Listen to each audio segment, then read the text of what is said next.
They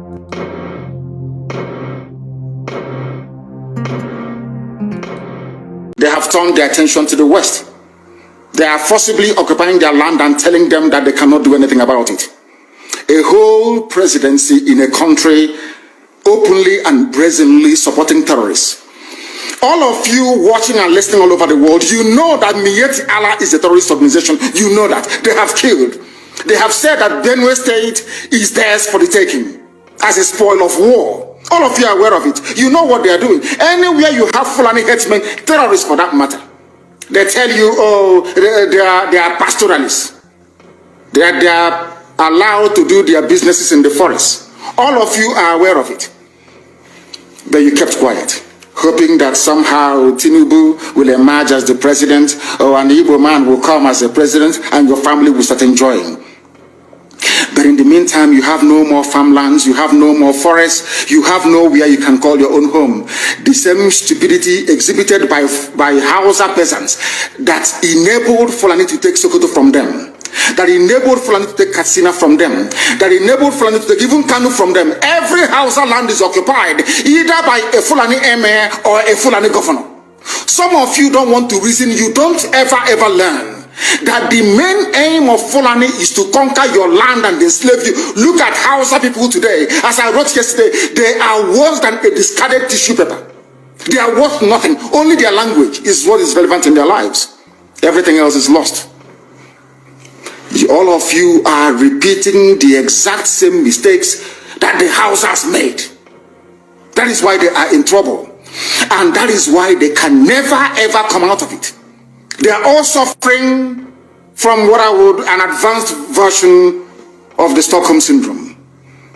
Can you imagine that these people came into their land and took it over and they cannot do anything about it? Hausa is gone.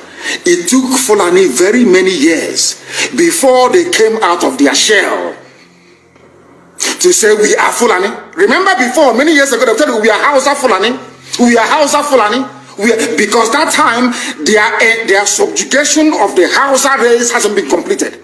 Now they have completed it. Have they not completed it? And what is happening right now? I ask you what is happening now. Fulani have now come out to tell you we are Fulani people. Is that not what they are saying now? They are not telling you we are Fulani. No more Hausa Fulani. What does that tell you? That the Hausa race no longer exists. Do you want the same thing to happen to you? Do you want the same thing to happen to your families, to your villages? Do you want your towns, let's say Ogomosho, to be renamed into a Fulani name? Do you want Onisha to answer a Fulani name? Forget all the nonsense about unity of Nigeria. All they are uniting against is your common interest. Unless you prefer epileptic power supply, unless you prepare to live your whole life without running water, unless you want to live in abject poverty and deprivation, your only alternative is a revolution. Let nobody discourage you. All the countries of the world doing very, very well, they all went through a revolution. You must go through it. If you don't go through it, you can never ever survive as a people. Fulani will take you over. As simple as that. This very day, we are making it known to the whole world that the Muslim extremist dictatorship masquerading as a secular democratic government must be demolished. It must be demolished for you to survive. They have to be demolished. If you do not demolish them, your lives will end very, very miserably. I assure you. I assure you. The zoo is on its knees. Everybody knows that the zoo called Nigeria is on its knees. Who doesn't know that? Everybody knows. Nothing is functioning. You are all aware of it. When they say go and register for NIM or whatever rubbish is called, all of you trooped out without legislation, without any laws. Fulani can control you however they like. Once they announce it, Yoruba newspapers very foolishly and stupidly will support them because they want Tinubu as the president. And you are all dying every blessed day. You are all dying every day. Had you people risen up to say that what is happening in Nigeria is bad, there is no way that Pa Fashoranti's daughter will not be alive today. That is the price you pay for duplicity. That is the price you pay for treachery. That is the price you will continue to pay until you rise up and say, enough is enough. It is up to you to do it. You did it during NSAS. You can do it again. Can you imagine Fulani people telling you, if you remove Fulanis from Yoruba forest, imagine Fulani telling you, if you remove them from your ancestral lands, there will be war, and you are panicking, and you have not asked yourself, why are they not saying the same thing about the East? Why did they not say to Eastern Security Network? Why did they not say to me, if you don't stop evacuating Fulani terrorists from the forest, there will be war? Because they know, they understand psychologically that you don't have what it takes to resist them. Do you know why Borno State is still alive? Why you still have the Kanuri people in Borno today?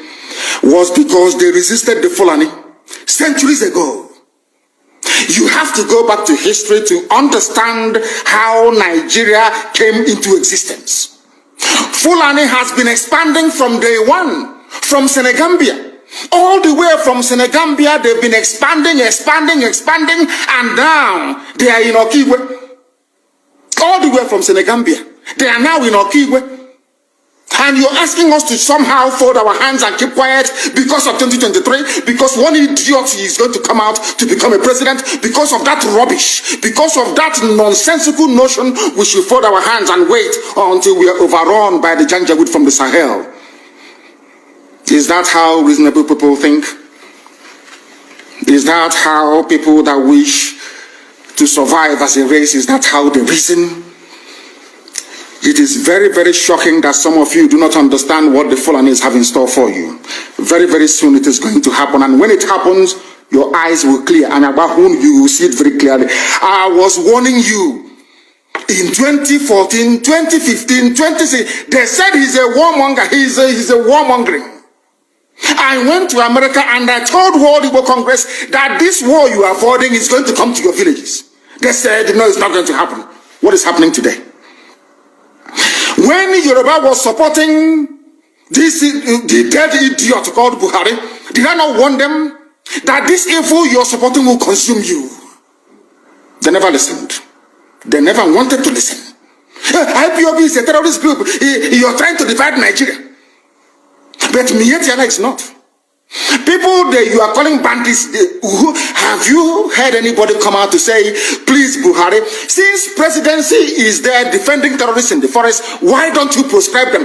No, you cannot proscribe a Fulani group. Never. And all of you, we are supporting evil. When there is the proscribed IPOB, proscribed indigenous people of Biafra. These are Yoruba journalists writing junk. Every day they keep writing rubbish. But their land is under siege. Their land is under siege. And the Fulani will take it. It doesn't take time.